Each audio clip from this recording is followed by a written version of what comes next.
Ngiyababingelela bonke ababukele emakhaya bale YouTube channel ka Dr. Mhlanga TV. Babingelela umakhosi Madondo, ibhube esilamanzi. Umajubadla ukhetho, umqaphelo ongadliwa izingwenya. Intaba kayigitshela abafokazana, intaba enamagquma ngaphansi nangaphezulu. Ngiyanibingelela ke nonke nina ababukeli bale YouTube channel ngithi qhubekani ke ni like ni subscribe nikwazi ukucofa nama notification bell kuze ama video azohleze ekhiqizo. Umuthole leli bhavu ngoba linamanzi ekhethelo bese liba nezimpande ezijulile zasemazweni okuyizona ezihlanganisa imoya ngoba impande ezisetshenziswa babomhlanga izona mina engisebenzisayo. Namanje njengoba ngikhuluma kumanje ngisukile esigodlweni sami ngisesigodlweni sababomhlanga ngizolanda yona lemithi ezosiza abantu.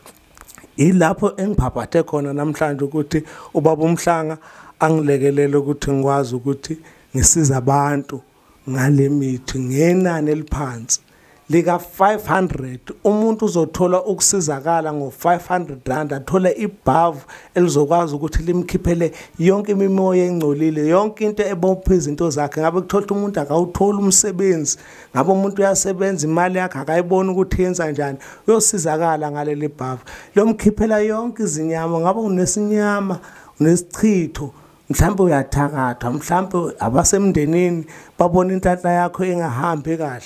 Inhlanhla yakho uma usuthole leli bhavu uzokwazi uyibona kahle. Uthola leli bhavu uthole futhi nesigqabo esokwazi ukuthi sikusize sikulekelele sikuvikele ukuthi uma usukuphumela imimoya ingaphindi ibuye lemimoya izokwazi ukuthi ithole indawo futhi la kuwe. Izinqabe esizisebenzisayo futhi ezimpanda ayifaki izilwana ayifaki amafutha into esetshenziswayo engayifundiswa mina ngosiko lwesindawo impande nje ezijulile ezenzela nje usiko lazo. Iyaphekwa ke impande kodwa izolekelela ngendlela esizokwenza ngayo izolekelela wonke umuntu.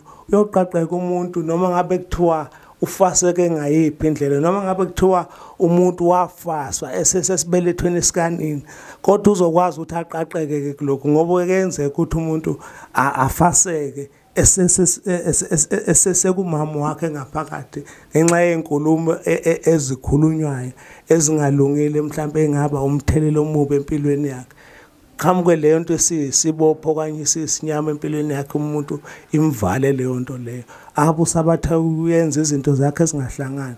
Kodwa ngaleli bhavu yonke lezo ibophezi kanjalo ziyaqaqeka noma ngabe kuthiwa uyasonto umzalwane ngoba kuyenzeka kwesinye isikhathi siwabalekela amasiko ethu ngenxa yokuqinwa izinto ezenzakalayo empilweni zethu. Sikhethe ukukhuleka sishiya abantu abadala. Yebo umkhuleko unamandla angiphikile ngiyakuvuma lokho kodwa noma ungakhuleka kangakanani izinto ezenzeka kuwe ngaphakathi nezafaswa nezabopha kuwe angeke ziphele zonke. Umkhuleko uzokwenzela ukuthi uphile kahle empilweni yakho emoyeni wakho ungabe nakho ukukhathazeka ukwazi ukuphila nabo ubunzima lobu owatetiswa bona. Kodwa ngithi mina ngomuthi nangempande ngifunde kakhulu ukuthi izinto ezikanjalo ziyasuswa nje ngempande nangomuthi nangendlela nje futhi ohleze senza ngayo. Ufike nje ngikwenzela ibhavu lakho noma kuthiwa umzalwane kanjani ukukhulekela futhi ngawo lo moya wokukhuleka okhuleka ngawo ukukhulekela kulo leli bhavu leli elinamandla empande ejulile ezokwazi ukususa yonke imimoya wakho. Uhamba ungagcabi nokugcaba ke ukhiphe yonke le mimoya engcolile nale ephazamisa izinto zakho uhamba uqhubeke nomkhuleko wakho namandla ukulekelele zonke izinto zakho. Ngithi ngabe useUtrecht ngabe useDanahouse ngabe useDande ngabe useVryheid sondela noma ngabe useMnambithi koFolkrust yonke indawo eMpumalanga sondelani koJoburg eGolden seduzana sondelana nikwazi ukuthi nisizakale. Ningahambe endlala abantu labayana omahamba nendlane bethi bayanisiza benivalela into zenu banidlela imali zenu.